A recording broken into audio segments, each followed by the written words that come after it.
Hello friend, स्वागत है Siddharth study point पे। फ्रेंड, आज हम लोग समझेंगे पूरा बढ़िया तरीके से, तर्क से सारी चीज़ों को हम लोग समझने वाले हैं। कोर्ट केस होगा कि नहीं, कब होगा परीक्षा, पूरी तरीके से इस पे हम लोग बात करने वाले हैं।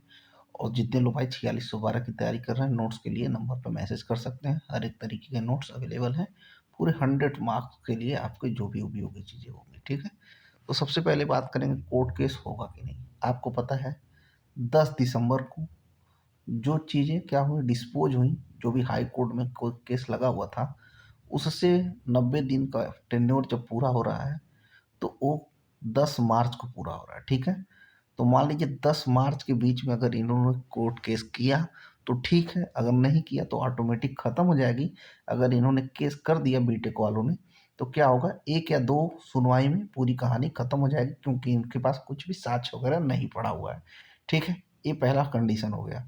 दूसरा कंडीशन, अगर 10 तारीख को इन्होंने केस कर दिया तो बहुत हार्डली जाएगा, तो ये मार्च के लास्ट में केस किसी भी तरह ख़त्म हो जाएगा, 1-2 तारीख लगने पर। ठीक है ना, तो जैसे ही केस ख़त्म हो जाएगा तुरंत इसकी शॉर्ट लिस्टिंग हो जाएगी।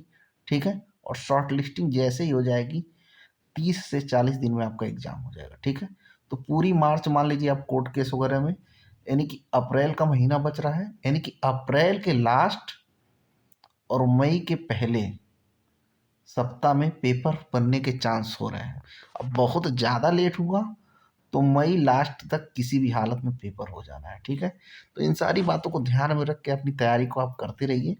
और जितने भी सिविल इंजीनियरिंग के स्टूडेंट हैं भाई, पूरा प्रॉपर रूप से, क्योंकि ये सारी चीज़ें देख लीजिए, पेपर का नोटिस देने में उसको ज़्यादा टाइम नहीं लगेगा, लेकिन प्रिपरेशन आप पूरा किए रहेंगे तो आपके लिए पूरी चीज़ें सही रहेंगी।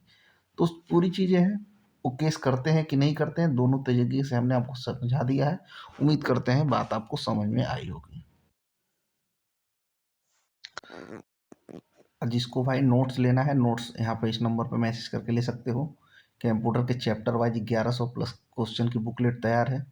यूपीजीके की 700 क्वेश्चन यहाँ पे लिखा हुआ है, लेकिन ये 2000 से ज़्यादा का क्वेश्चन है, क्योंकि हर प्रश्न में 4 से 3 तथ्य दिए हुए हैं। ठीक है, सबका विस्तृत व्याख्या भी दिया हुआ है। इसी तरीके से टेक्निकल में आपको हैंड रिटन शॉर्ट नोट्स भी मिल जाएंगे, और पूरे हर एक सब्जेक्ट के 3000 से ज़्यादा एमसीक्यू क्वेश्चन भी मिल जाएंगे। फिर उत्तर प्रदेश का यूनिवर्सल मिल जाएगा, फिर कंप्यूटर मिल जाएगा, फिर उत्तर प्रदेश की नीति और योजनाएं मिल जाएंगी। तो भाई किसी को लेना हो तो मैसेज करके यहाँ पे ले सकता है, और तैयारी को अपने कर सकता है बढ़िया तरीके से। Thank you so much.